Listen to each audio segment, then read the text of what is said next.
నమస్కారం. Welcome to నవలా హృదయం. ఈరోజు కథ వసంత శిశిరం. రచించిన వారు శ్రీమతి నవీన గారు. కథలోకి వెళ్లబోయే ముందు ఛానల్ను సబ్స్క్రైబ్ చేయడం మర్చిపోవద్దు. ఇక కథలోకి వెళ్ళిపోదాం. తన కుటుంబంలోని వారి అభిరుచుల గురించి చెప్తే వారికి బహుమతులు తీసుకుంటాను అని వసంత్కి చెప్తుంది శిశిర. వారికి తనే ఒక బహుమతి అని చెప్పి ఉదయాన్నే బయలుదేరాలి కాబట్టి త్వరగా తినేసి పడుకుందాం అని హడావిడి పెడతాడు వాసు.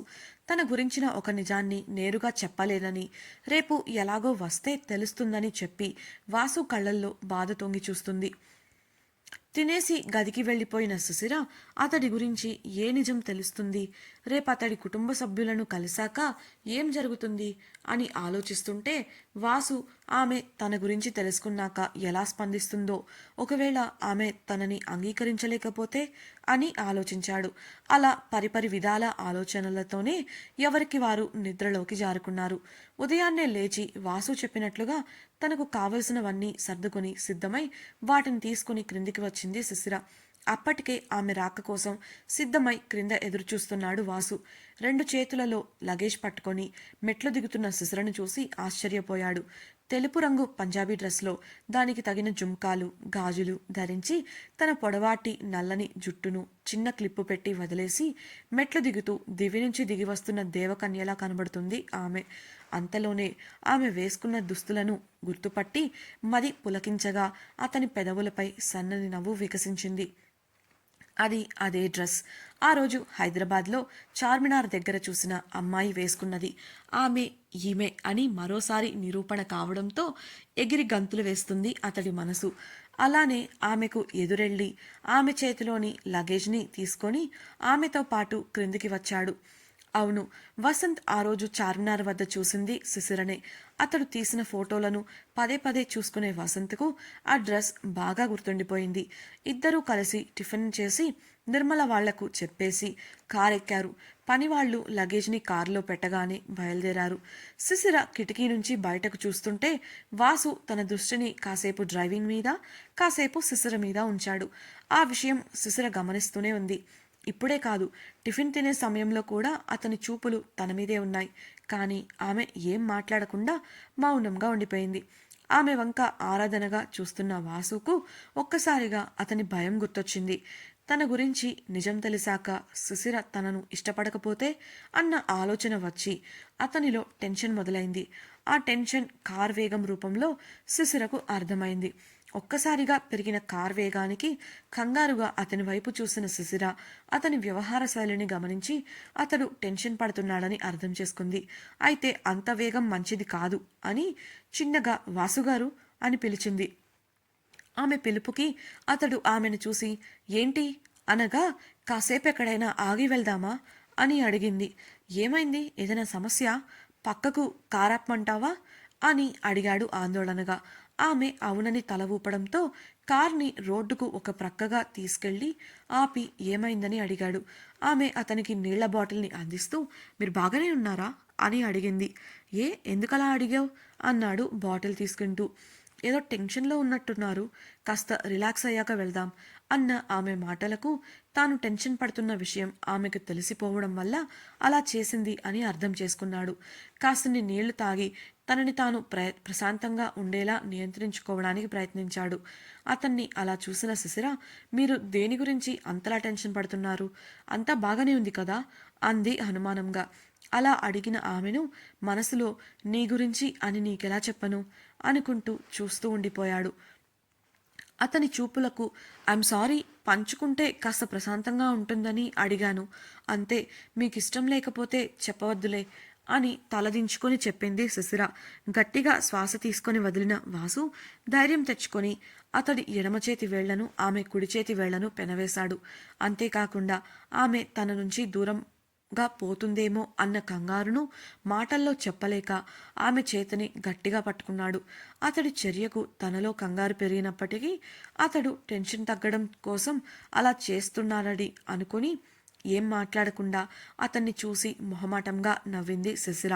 అలా కాసేపు తమాయించుకొని కార్ స్టార్ట్ చేస్తూ శిశిర దయచేసి నాకు దూరంగా వెళ్లకు అన్నాడు ఆమె వంక చూస్తూ. అతని కళ్ళల్లోనూ మాటల్లోనూ ఏదో తెలియని బాధ శిశిరకు తెలిసింది. అయితే అది ఏంటో తెలియదు. అతడు కూడా ఏం చెప్పకపోయేసరికి బలవంతంగా చిన్నగా తల నిలువుగా ఊపింది. ఆమె చేతిని వదిలి కారు రోడ్డెక్కించిన వాసు 30 నిమిషాలలో గమ్యస్థానాన్ని చేరుకున్నాడు. వాసు కుటుంబం ఉండే ఇల్లు. కార్ గేట్ లోపలికి వెళ్ళగానే అక్కడి వాతావరణం చూసిన శిశిరకు ఎంతో ఆహ్లాదకరంగా అనిపించింది. మనసులో అతడి కుటుంబాన్ని కలిశాక ఎదుర్కోవాల్సిన పరిణామాల గురించి భయంగాను కంగారుగాను ఉన్నా కూడా అక్కడి వాతావరణం ఆమెలో ఏదో తెలియని సంతోషాన్ని కలిగించింది.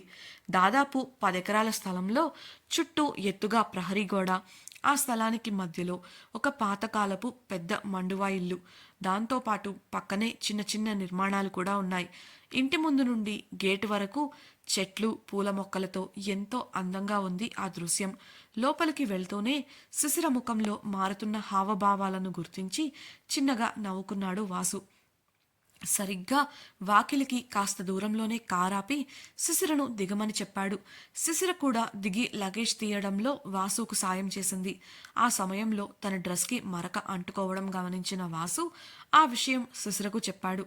దాన్ని చూసి ఇది నీళ్లతో కడిగితే పోతుందిలేండి అనగా, ఇలా వెళ్ళి కుడి ప్రక్కకు తిరిగితే 20 మీటర్ల దూరంలో ట్యాప్ ఉంటుంది, శుభ్రం చేసుకొనిరా అని చెప్పాడు అతడు.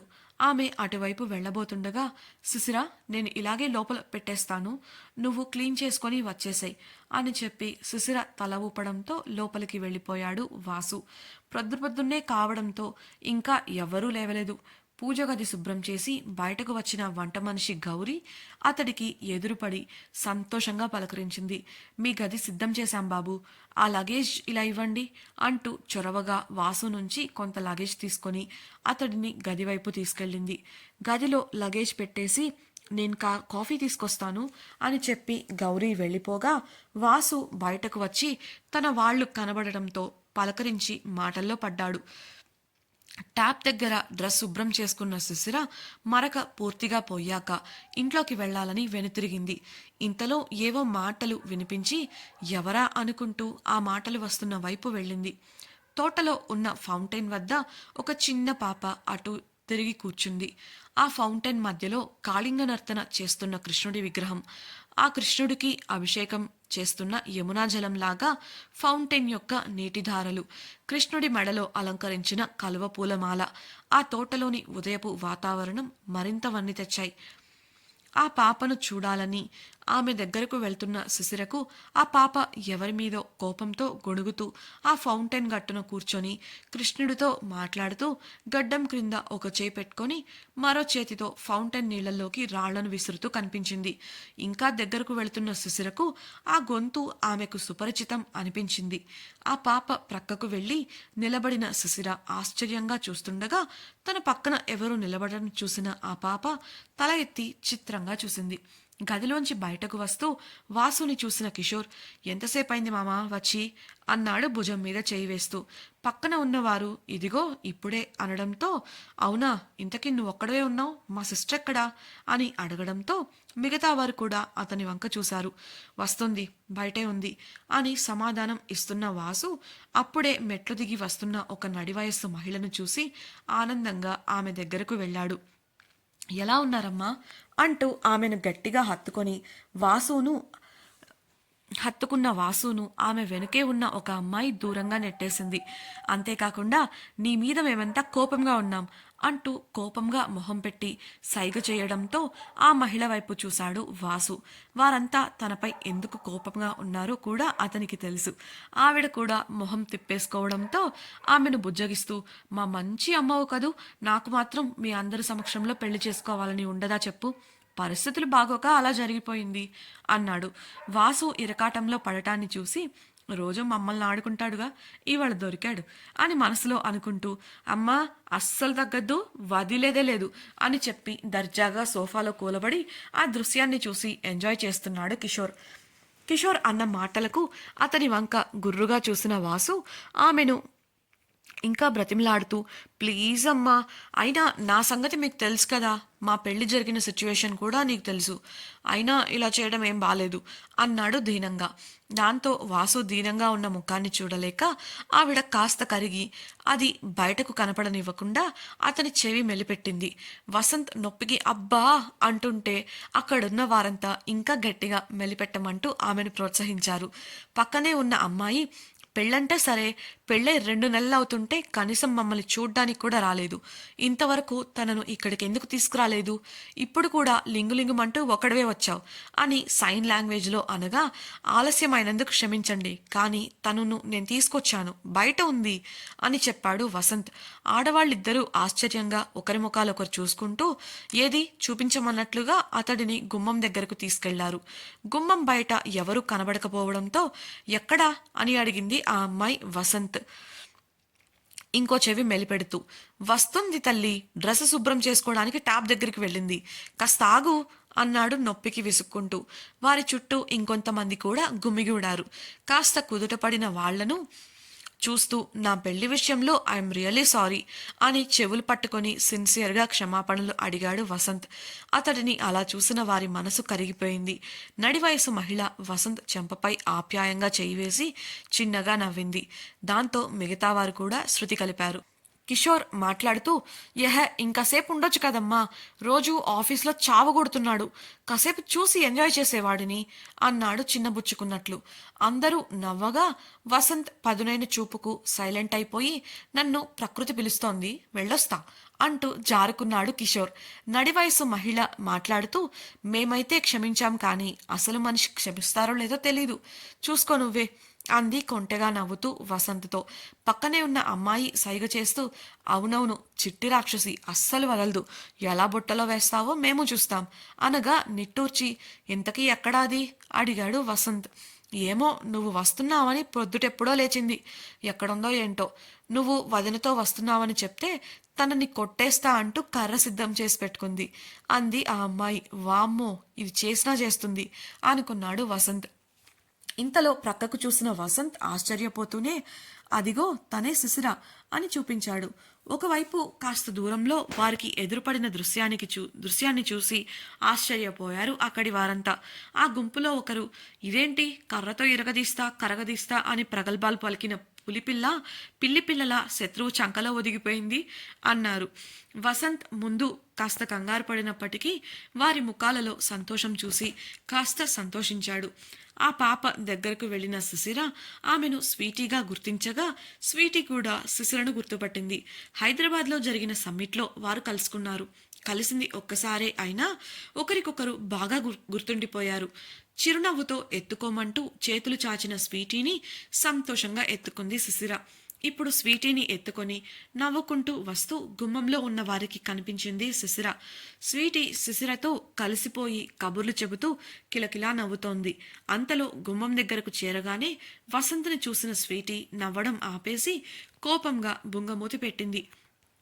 జరగబోయే వినోదాన్ని అస్సలు మిస్ అవ్వకూడదు అని ఆసక్తిగా చూస్తున్నారు అందరూ. అక్కడ అంతమందిని చూసిన శిశిర బెరకుగా వాసు వంక చూడగా చిన్నగా నవ్వాడు అతడు. అక్కడ ఉన్నవారికి శిశిరను చూపిస్తూ తను శిశిర అని చెప్పి శిశిరకు వారిని చూపించి, శిశిర, వీళ్ళంతా నా ఫ్యామిలీ, తను మా అమ్మ భానుమతిదేవి అన్నాడు. శిశిర వారందరినీ చూసి చిన్నగా నవ్వి భానుమతికి చేతులతో నమస్కరించింది. వారంతా తననే చూస్తుండగా శిశిరకు ఇంకాస్త బెరకుగా అనిపించింది. పరిచయాలయ్యాయి కదా, దారి వదలండి అంటూ వారందరినీ పక్కకు తోస్తూ లోపలికి వెళుతున్న వసంత్ను అమాంతం బయటకు నెట్టేసింది అక్కడ ఉన్న అమ్మాయి. ఏంటి ప్రియా ఇది, అమ్మా నువ్వైనా చెప్పు అన్న వసంత్కు, ఒక్క నిమిషం ఆగరా, మొదటిసారి తనతో ఇంటికి వచ్చావు, అలా ఎలా లోపలికి వచ్చేస్తారు అంటూ ప్రియకు సైగ చేసింది ఆ నడివయసు మహిళ. ప్రియ అప్పటికే సిద్ధం చేసి పెట్టుకున్న హారతి పళ్ళాన్ని తీసుకొని రాగా స్వీటీని శిశిర దగ్గర నుంచి తీసుకుంది భానుమతి. ఇద్దరిని పక్కపక్కనే నిలబెట్టి హారతి ఇచ్చింది. సైగల ద్వారా పేరు చెప్పమని ప్రియ అడగగా శిశిరకు వసంత్ ఆ విషయం చెప్పేలోగా శిశిర అంది శిశిర. ఆమెకు సైన్ లాంగ్వేజ్ తెలియదనుకున్న వాసు ఆమెను తెలుసని ఆమెకు తెలుసని తెలుసుకొని ఆశ్చర్యంగా ఆమె వంక చూశాడు. ప్రియ నవ్వేసి శిశిరతో, మీ పేరు మాత్రమే కాదు, మీతో వచ్చిన వారి పేరు కూడా కలిపి చెప్పి రావాలి అని సైగ చేయడంతో కాస్త సిగ్గుపడింది శిశిర. ఆమె స్పందన కోసం అందరూ ఆసక్తిగా వారిని చూస్తూ ఉండటంతో తలదించుకొని, నా పేరు శిశిర, వాసుగారితో వచ్చాను అని చెప్పగా అందరూ కరతాళధ్వనులతో సంతోషాన్ని వ్యక్తం చేశారు. తర్వాత వాసువంతుగా శిశిర భుజంపై చేయి వేసి ఆమెను ప్రేమగా దగ్గరకు తీసుకొని, నేను వాసు, నా భార్య శిశిరతో కలిసి వచ్చాను అన్నాడు చిరుదరహాసంతో. ఆ తర్వాత ఇంటి ఆడపడుచుకు హారతి కానుక ఇచ్చి శిశిర చేయి పట్టుకొని లోపలికి నడిచాడు. శిశిరకు అదంతా చూసి మదిలో కంగారుగాను బిడియంగానూ ఉంది. పెళ్లి జరిగినప్పుడు తనలో కలిగిన అలజడి అది. ప్రియా, భానుమతి, వాసు శిశిరలను పూజ గదికి తీసుకువెళ్లి శిశిర చేత దీపం వెలిగించారు. పూజ చేసిన శిశిరకు అప్పటి వరకు అతడి కుటుంబం నుంచి ఎటువంటి స్పందన వస్తుందో అన్న దిగులు ఆ క్షణం వారిని చూశాక కరిగిపోయింది. వాసు చేత శిశిర నుదుటిన తిలకం దిద్దించాక వాసు సైగతో భానుమతి దగ్గర ఆశీర్వాదం తీసుకున్నారు వారు. వారిద్దరిని చూసి ఆనందంతో భావోద్వేగానికి లోనైన భానుమతి ఇద్దరిని గట్టిగా హత్తుకొని మనస్ఫూర్తిగా దీవించింది. పూజ గది నుండి బయటకు వచ్చిన వాసు వాళ్లకి మిగతా వారు అభినందనలు తెలిపారు. వారితో కబుర్లలో పడిపోయారు శిశిర, వాసులు. సమయం గడిచేసరికి మనుషులు పెరిగిపోతూ ఉన్నారు. పిల్ల పెద్ద, ముసలి ముతక అని చాలామంది ఉన్నారు. అందరితో మాట్లాడుతున్న శిశిర మనసులో ఏదో సంశయం మొదలైంది. ఆమె సంశయానికి సమాధానం మధ్యాహ్నానికి దొరికింది. ఆమె వాసు ప్రవర్తనలో కూడా మార్పును గమనించింది. శిశిరకు వచ్చిన సంశయం ఏంటి? ఆమె సంశయానికి దొరికిన సమాధానం ఏంటి? వాసు గురించిన నిజం శిశిర తెలుసుకుందా? ఆ తర్వాత ఆమె స్పందన ఏంటి? స్వీటీ ఎందుకు వాసును చూసి కోపంగా ఉంది? వాసు కుటుంబం గురించిన శిశిర భయాలు తొలగిపోయినట్లేనా? వాసులో శిశిర గమనించిన మార్పేంటి? వసంత్ శిశిర డ్రెస్ చూసి రెండవసారి రూఢి అయిందంటే మొదటిసారి తను చూసింది ఆమెని అని ఎలా ఎప్పుడు ధృవీకరించుకున్నాడు? తెలుసుకోవాలనుందా? అయితే ఛానల్ను సబ్స్క్రైబ్ చేసి తప్పకుండా రాబోయే ఎపిసోడ్స్ వినేయండి. మీ అభిప్రాయాలను మాకు కామెంట్ సెక్షన్లో తెలియజేయగలరు. మీకు ఈ వీడియో కానీ వసంత శిశిరం నావెల్ కానీ నచ్చినట్లయితే లైక్ చేసి మీ సన్నిహితులతో షేర్ చేయండి. ఇట్లు మీ నవలా హృదయం team. Thank you for listening.